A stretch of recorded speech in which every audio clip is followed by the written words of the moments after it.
تبھی تو شہداء کی کرامتیں اتنی ہیں، بہت سارے شہداء کے واقعات ہیں کہ دنیا سے جاتے ہوئے ان کو اللہ نے جنت دکھائی ہے، دنیا سے جاتے ہوئے جنت نظر آئی ہے، انہوں نے بتایا ہے لوگوں کو۔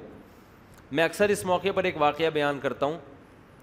عبداللہ ابن مبارک رحمہ اللہ نے غالباً اپنی، بہت بڑے محدث تھے، اپنی کتاب میں یہ واقعہ لکھا ہے، تاریخی واقعات ہوتے ہیں نا، انہوں نے لکھا کہ یہ عبداللہ ابن مبارک تبع تابعین کے دور کے امام حنیفہ کے شاگرد ہیں اور بہت بڑے محدث ہیں،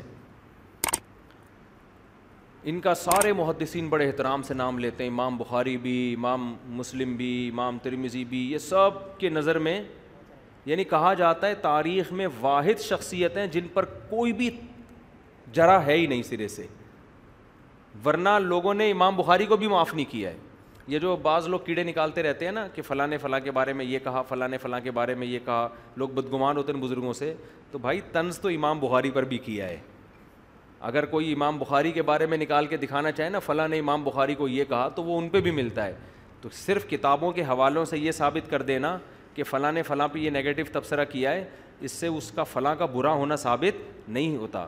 اس میں یہ دیکھا جاتا ہے کہ یہ تبصرہ صحیح تھا یا غلط تھا، اس کو دلائل سے پرکھا جاتا ہے۔ لیکن آج بعض لوگ دنیا میں ایسے پیدا ہو گئے ہیں جن کا گندی مکھی کا کام گندگی پہ بیٹھنا ہوتا ہے نا، بس وہ ان کا کام ہی یہی ہے۔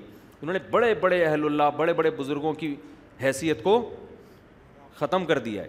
تو خیر، لیکن یہ عبداللہ بن مبارک ایسے ہیں، تو غالباً ان کا واقعہ ہے یا کسی اور بزرگ کا، کیونکہ میں نے بعض واقعات 15 سال 20 سال پہلے پڑھے ہیں تو ان میں مجھے نام پوری طرح یاد نہیں ہے۔ تو انہوں نے اپنا واقعہ نقل کیا کہ ہم ایک لڑائی میں تھے میدان جہاد میں، تو ایک نوجوان، ہم اسے دیکھتے تھے دن میں روزہ رکھتا تھا، رات میں تہجد پڑھتا تھا، بہت تھوڑا آرام کرتا تھا، مجاہدین کی خدمت بہت کیا کرتا تھا، بہت زیادہ پرہیزگار تھا اور دن میں بڑی بہادری سے لڑتا۔ تو کئی دن ہو گئے، کئی ہفتے ہو گئے، ایک قلعہ فتح نہیں ہو کے دے رہا تھا۔ تو وہ کہتے ہیں کہ میری ڈیوٹی اس بندے کے ساتھ لگ گئی رات کو، کہ رات کو کچھ دیر یہ سوئے گا، میں پہرا دوں گا، پھر جب میں سوؤں گا تو یہ نوجوان پہرا دے گا۔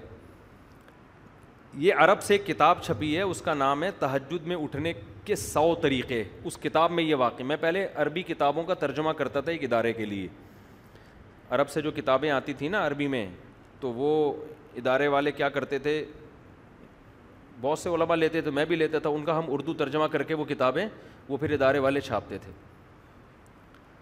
تو وہ ایک عرب عالم نے یہ کتاب لکھی، بڑی زبردست کتاب تھی یہ۔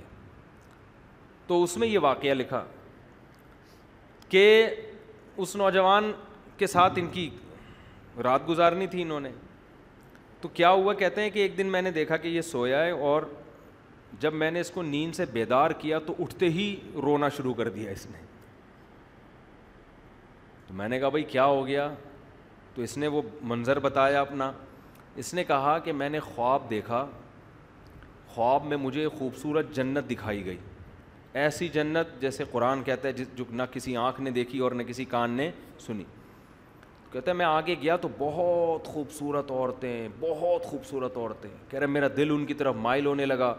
تو مجھے ان فرشتوں نے کہا کہ یہ تمہاری باندیاں ہیں، یہ تمہاری بیوی نہیں ہے، تمہاری بیوی آگے ہے، وہ ان سے بھی زیادہ خوبصورت ہے۔ اب آپ کے کان کھڑے ہو جائیں گے جب بھی ایسی کوئی بات آتی ہے نا۔ تو وہ چلے گئے، وہ کہتے ہیں مجھے لے کر گئے۔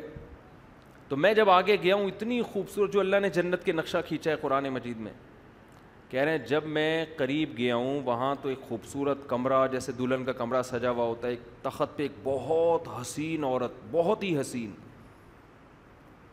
اس کے سامنے افطاری کا سامان رکھا ہوا ہے، کھانے پینے کا نا، افطاری کا نہیں ہوتا سامان۔ تو کہتے ہیں مجھے بتانے والے نے بتایا کہ یہ تمہاری زوجہ ہے اور تم نے اس کے ساتھ روزہ آج افطار کرنا ہے۔ اب رات کے وقت کس کی تو خواب آ رہا ہے نا اس کو، کہہ رہے میرا تو ایسا دل کہ میں اس کے قریب جاؤں، میرا دل للچا رہا ہے۔ کہہ رہے جیسے ہی میں اس کے قریب گیا اور میں نے کہا میں افطاری کروں تو اس نے میرا ہاتھ پکڑ لیا اور کہا ابھی تمہارا ٹائم نہیں ہوا ہے، جب افطاری کا ٹائم ہوگا نا، جو یعنی حقیقت میں افطاری کے ٹائم، کل تم نے روزہ میرے ساتھ افطار کرنا ہے، کل تم نے روزہ میرے ساتھ افطار کرنا ہے۔ کہہ رہے ہیں اس دوران آپ نے مجھے آ کے اٹھا دیا تو میرا وہ سارا خواب مجھے اس منظر پہ رونا آ رہا ہے, اتنا حسین منظر. لیکن اس نے کل کا وعدہ کیا کہ کل تمہارا روزہ کس کے ساتھ افطار ہوگا؟ میرے ساتھ. تو وہ بزرگ کہتے ہیں کہ مجھے لگا کہ یہ کل شہید ہو جائے گا نا, کیونکہ روزے تو یہ روز رکھتا ہے.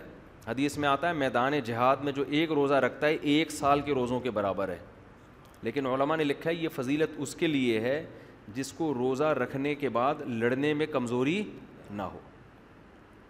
اگر روزہ رکھنے کے بعد یہ خطرہ ہے کہ ہم کمزور ہو کے لڑ نہیں پکیں, پھر روزہ رکھنا جائز نہیں ہے, کیونکہ پہلے دشمن ہے. تو کہتے ہیں کہ یہ اس کا روزہ تھا تو میں سمجھ رہا تھا اب شہادت ہو جائے گی اس کی, کچھ بھی نہیں ہوا. تو مجھے خیال آنے لگا کہ جھوٹا خواب ہوگا اس کا. تو کہتے ہیں کہ سارا دن یہ بہادری سے لڑا بھی, پھر بھی شہید نہیں ہوا. کہہ رہے ہیں پھر ہم نے افطاری کا سامان لا کے رکھ دیا اور ان کو خیال ہونے لگا کہ یار ایسا ہی خواب تھا, ایک پراگندہ خیال ہوگا, آ گیا ہوگا. کہہ رہے ہیں ادھر یہ افطاری پہ بیٹھنے کا وقت آیا ہے, قلعے سے ایک تیر آ کے اس کے سینے میں لگا اور یہ وہیں کلمہ پڑھ کے شہید ہو گیا. اب وہ جو بزرگ تھے نا ان کی یہ غالباً عبداللہ بن مبارک تھے, کہہ رہے میری یہ کیفیت کہ میں نے تو یہ سارا خواب, یعنی اس نے مجھے سنایا تھا نا کہ عین میری تمہاری مجھ سے ملاقات کب ہوگی؟ افطاری کے ٹائم. کہہ رہے میں نے زور سے, وہ کہتے ہیں میں نے چیخ ماری نا پورے لشکر میں کہ یہ شخص کامیاب ہو گیا. اور کہہ رہے پھر میں نے سب کو بلا کے اس کا خواب سنایا کہ کیسا اللہ نے خواب سچا کیا ہے, کہ اس حور نے اس سے وعدہ کیا تھا کہ کل تمہاری افطاری کس کے ساتھ ہوگی. یہ مجاہدین کے ایک واقعات نہیں ہیں, مجاہدین کی تو کیونکہ وہ بہت زیادہ قربانی دے رہے ہوتے ہیں نا, تو ان کی کو اللہ کی طرف سے موٹیویشن دوسروں سے زیادہ ملتی ہے. تو وہ کہتے ہیں کہ پھر جب میں نے مجاہدین کو یہ واقعہ سنایا ایسا ہوا, تو کہہ رہے اگلے دن اتنی بہادری سے سارے, دیکھو حوروں کا چکر ایسا ہے نا مرد ہر چیز پہ کمپرومائز کر لیتا ہے, عورت پہ کمپرومائز نہیں کرتا. تبھی تو قرآن حدیث میں آتا ہے, میں نے نبی صلی اللہ علیہ وسلم کی بخاری کی حدیث ہے کہ میں نے مردوں کے لیے اپنے بعد عورت سے بڑا فتنہ کوئی نہیں چھوڑا. اس لیے کہ مرد ہر جگہ کمپرومائز کرتا ہے, عورت کے فتنے میں جب آتا ہے برباد. اس لیے اس فتنے میں آنے سے پہلے بہتر ہے کہ ٹائم پہ شادی کر لو, تاکہ یہ فتنے کی ٹینشن سے نکل جاؤ. ابھی ایک صاحب کا قصہ میرے سامنے آیا, بہت کروڑ پتی ارب پتی آدمی, کسی پہ لٹو ہو گئے, کسی لڑکی پہ ڈپریشن میں چلے گئے, خودکشی کے خیالات آ رہے ہیں. وہ لڑکی بھی دبا کے پیسہ کھا رہی ہے, شادی نہیں کر رہی. یہ شادی کے پیچھے پڑا ہوا ہے, وہ شادی نہیں کر رہی, وہ بھی گھنی بنی ہوئی, کھائے جا رہی ہے. اس کے دوست اس کو سمجھا رہے ہیں, ابے لڑکی تیرے پیسے سے کو ختم کر کے, جب پیسہ ختم ہوگا نا تو لڑکی بھی جائے گی اور پیسہ بھی جائے گا. لیکن کئی مردوں کے دیوالیے ہو چکے ہیں, اپنی معشوقہ پہ پیسے اڑا کے پھر سگریٹ پینا شروع کرتے ہیں, پھر شراب پیتے ہیں, پھر ایسے غم میں بیٹھے ہوئے ہوتے ہیں, پھر مر رہے ہوتے ہیں, پھر محبوبہ کو تصویریں بنا کے بھیج رہے ہوتے ہیں, تمہارے غم میں دیوانہ ہو گیا, اس کی صحت پہ 5 روپے کا بھی فرق نہیں پڑ رہا ہوتا. یہ سمجھ رہا ہوتا ہے میرے مجنو جیسے بال اور کھلے گریبان, اور میرے یہ جو ایکس رے رپورٹ میں نے یہاں بنا لی ہے پوری پسلیاں, یہ دیکھ کے وہ پاگل ہو جائے گی. وہ پاگل نہیں ہوگی, سمجھ رہے ہو, بالکل بھی پاگل. وہ کہے گا تو عاشق ہے, میں تھوڑی عاشق ہوں. وہ آپ کو لوٹے گی مزے سے, اس کے بعد نچوڑ پہ پتلی کری سے. میں نے تو ایک واقعہ یہاں سنایا تھا آپ لوگوں کو, ایک جاننے والے تھے, وہ عاشق ہو گئے تھے کسی لڑکی پہ, کمپنی کے مینیجر تھے, ینگ تھا وہ لڑکا, عاشق ہو گیا, اتنا عشق ہو گیا, لڑکی نے بھی پیسے دبا کے لینا شروع کیے اس سے. اب جناب شادی نہیں کر رہی, کہ شادی ٹائم پہ ہوگی, وہی ایکچولی کر کے نا, ابھی ایجوکیشن ہے, ایکچولی وہ بھی ایکچولی کے چکر میں آئے ہوئے. تو ان کو لوگوں نے سمجھایا, بھائی شادی کرنی رہی ہے, چھوڑ یار. اتنا پیسہ اس بندے نے لوٹا دیا اس کے اوپر کہ بالآخر کمپنی میں اس کی حاضریاں کم اور ڈیٹیں لگنی شروع. یہ مجھے خود انہوں نے واقعہ سنایا. بالآخر قصہ یہ ہوا کہ جاب لیس ہو گیا, اس کے عشق میں کیا ہو گیا, جاب لیس. ادھر ٹائم زیادہ لگ رہا ہے, ادھر کم, کمپنی نے نکال دیا. پہلے 2-3 وارننگ نہیں, نکال دیا. تو ان کو خیال ہوا کہ میری محبوبہ تو اب میرے اوپر اور عاشق ہو جائے گی, کہ میری محبت میں تمہاری جاب بھی گئی. محبوبہ کو جیسے ہی پتہ چلا نا جاب لیس ہو گیا, اس نے فوراً ٹھینگا دکھا دیا. اس زمانے میں متحدہ کی بھی بڑی حکومت تھی, تو اس نے دھمکیاں شمکیاں لگائیں کہ میں یہ کر دوں گا, میں یوں کر دوں گا. لڑکی نے متحدہ والوں کو انوالو کیا, بولے چترول لگوا دوں گی, تیری بوٹیاں بھی نہیں ملیں گی کسی کو. صحیح ہے نا. اچھا یہ لوگ چھپ کے نکاح بھی کر چکے تھے, رخصت ہی نہیں ہونے دی تھی, لڑکی ہوشیار تھی چھپ کے نکاح بھی, تو طلاقیں بھی دلوا دیں. صحیح ہے نا. تو طلاقیں بھی اس کو زبان سے گن پوائنٹ پہ لڑکی نے تعلقات, وہ ظاہر ہے اتنا پیسہ اس نے انویسٹ کر لیا تھا کہ وہ پیسوں سے اب وہ پٹائی بھی لگوا سکتی اسی کے پیسے سے وہ بھی ہوشیار تھی, اس نے پیسہ کچھ کھایا کچھ جمع کیا کہ اسی پیسے سے اسی کو بھی پٹواؤں گی جب یہ طلاق نہیں دے گا, تو اس کو پٹوا کے زبان سے طلاقیں بھی نکلوا دیں. اس بیچارے کو ہارٹ اٹیک ہوا ٹینشن میں کم عمری میں, اور دل میں وال لگے ہوئے ہیں, یہ زندگی ہو گئی. خیر اللہ نے توبہ کی توفیق دی, دیندار بنا, اس کو احساس ہوا, دین پہ آنے کا ذریعہ بن گئی یہ چیز. اب تو ماشاءاللہ صحت مند ہے, صحیح ہو گیا. لیکن یہ ہوتا ہے پیسے بھی جاتے ہیں. تو یہ عورت اس طرح سے مرد کے لیے فتنہ بنتی ہے, اس لیے ہم کہتے ہیں بر وقت ٹائم پہ شادی وادی ہو جائے نا تو ان بکھیڑوں سے انسان بچ جاتا ہے, بہت حد تک صحیح ہو جاتا ہے. تو خیر میں یہ عرض کر رہا تھا, دیکھو کہ اللہ میاں کو بھی پتہ ہے کہ وہ, میں کہہ رہا تھا کہ جب ان کو پتہ چلا نا حور مل گئی ہے اس کو تو وہ انہوں نے واقعہ بیان کیا, مجاہدین اتنی بہادری سے لڑے کہ وہ قلعہ فتح ہو گیا. ہر ایک کی خواہش ہوگی کہ میں بھی شہید ہو جاؤں تو بعض دفعہ اللہ کی طرف سے چیزیں دکھا دی جاتی ہیں, موٹیویشن ملتی ہے.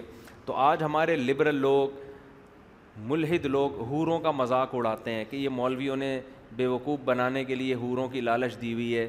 او بھائی یہ مولویوں نے لالچ نہیں دی, یہ ہمارے رب نے بتایا ہے کہ ایک عیش و عشرت تم نے دنیا میں دیکھا ہے, ایک عیش وہ ہے جو اللہ اپنے نیک بندوں کو قیامت کے دن دے گا.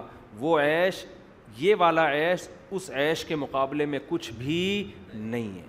تو اللہ جنت کی حوروں کی تعریف کرتا ہے ہمیں موٹیویٹ کرنے کے لیے کہ یہاں حرام سے بچو, اللہ وہاں حلال بہت زیادہ دے گا.